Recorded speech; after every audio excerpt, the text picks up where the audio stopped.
We spend a lot of time talking about at-risk youth. That is a derogatory way to speak of our children. What is really at risk is our infrastructure, our institutions, our ability to respond to children, and perhaps our moral compass. This isn't only about disrupting and dismantling the pipeline to prison. This is about disrupting dehumanization.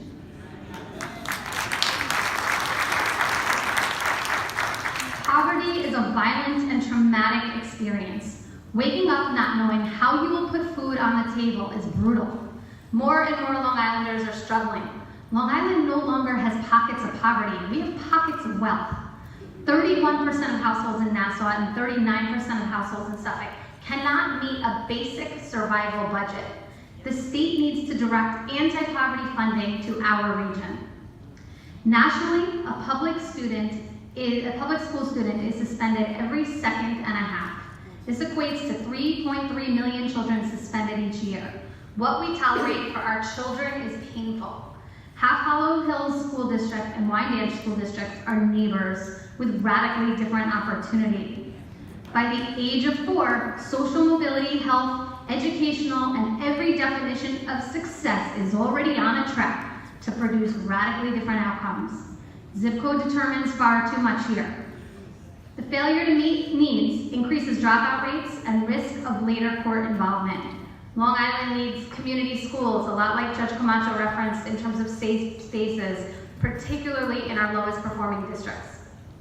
We also must address zero tolerance policies that disproportionately affect children of color, particularly when they trigger suspension or expulsion. We know that students who are suspended or expelled from school are at a higher risk to drop out of school and enter into the system. The State Department of Education has a very significant role to play in dismantling the pipeline. If we don't include them, then we are at risk of missing a significant contributor to the pipeline and concurrently a potential antidote to the disease of mass incarceration. Students from 2 groups, racial minorities and children with disabilities, are disproportionately represented in the school-to-prison pipeline. African American students, for instance, are 3.5 times more likely than their white classmates to be suspended or expelled, according to a nationwide study by the U.S. Department of Education's Office for Civil Rights. When we talk about children, we have to remember that behavior is a language. When a child is behaving in any way, they are communicating to us. They are communicating how they feel. They are communicating their needs. And children often act out or misbehave to tell you that they are not okay. And what do we do as a society? We punish. And we miss the opportunity to climb into that small window into their soul to find out how to heal what is hurting and how to help that child change course. We have to think of the system itself and how to create a trauma-informed lens in the courts and jails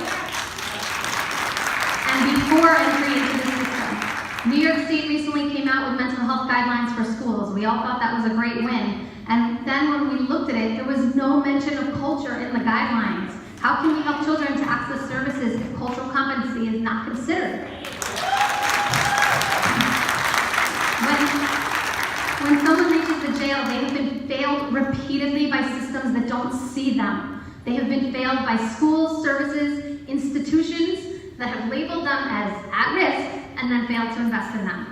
Please advocate with the state to have ACEs screenings utilized in pediatricians' offices in the same way that hearing, vision are screened for.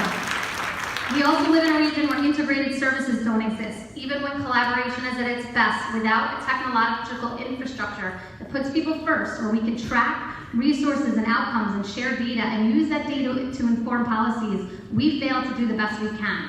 In a region as segregated as ours, we tear down barriers between access and failure by getting the state, in partnership with the private sector, to make a significant capital investment in this type of infrastructure. If we want to make sure that the mental health needs of our children are met, then the Department of Health also needs to be involved. There need to be state-mandated requirements of managed care organizations that ensures true mental health parity, improves network adequacy, and requires partnerships with coalitions and nonprofits to meet the social determinants of health. We need to start thinking differently about children who are in care. On Tuesday of this week, the Supreme Court Appellate Division's First Department made an important decision to decriminalize foster children. Practice has been that Child Protective Services would get a warrant from a judge and runaway foster children would be brought back in handcuffs. If one of my children ran away, I would use every resource available to me to find them, to love them, and to protect them, not to criminalize them. While this decision currently only applies to the Bronx and Manhattan, and while there are judges in Suffolk County who have issued these warrants, I'm confident that it will soon apply here too. We must look at our practices with a renewed vision, one that says children have rights, one that says we believe in rehabilitation, that individual lives have hope, and we need to reconsider our family court system when we do that, because it is built as a reunification model, and psychological safety is rarely prioritized. Forcing children to spend time with people who hurt them can cause lifelong damage. If we don't do better, we remain at risk of using our institutions, our courts, and our protective services to increase harm. We also need to consider if a child has a severe mental illness before the age of 18, legislation to continue parental access to doctors. Once a child turns 18, HIPAA laws require that the young adult provide permission for parental engagement. But a child who is struggling with mental illness may not understand this, and that creates a dangerous opportunity for missing medication and needed care. New York should also reconsider the criteria danger to self or others that allows for hospitalization for evaluation. A person who is taking dangerous drugs is a danger to themselves, just as a person who is not taking prescribed psychotropic drugs is a danger to themselves and potentially others. But our laws put rights above safety and do so to the detriment to our most vulnerable community members. Further, when individuals are put in residential care for treatment, managed care organizations do what they call medical necessity reviews every 3 to 7 days. What this means is that vulnerable people are worried about being discharged if they show any signs of improvement. The for-profit managed care organizations work tirelessly to step them down. These are people in crisis. The minute an intervention begins to show signs of success, the person in crisis faces another crisis, the abandonment of the system and service that is needed. We have to change the dynamic here. I believe deeply in a universe in which children are at risk of greatness, at risk of being overcomers, at risk of being the future leaders that we desperately need in a time in history when our apathy has replaced our empathy, in a time in which young minds being molded today, as we sit here in classes across Long Island, are being molded inequitably. The sense of urgency couldn't be greater. We are fighting for the souls of our region, for the sustainability and hope of our future. I can see us. I can see America's first suburb solving these complex problems and leading the nation in what it means to be a region that is at risk for exposing its greatness through its children, its communities, and its promise. Thank you.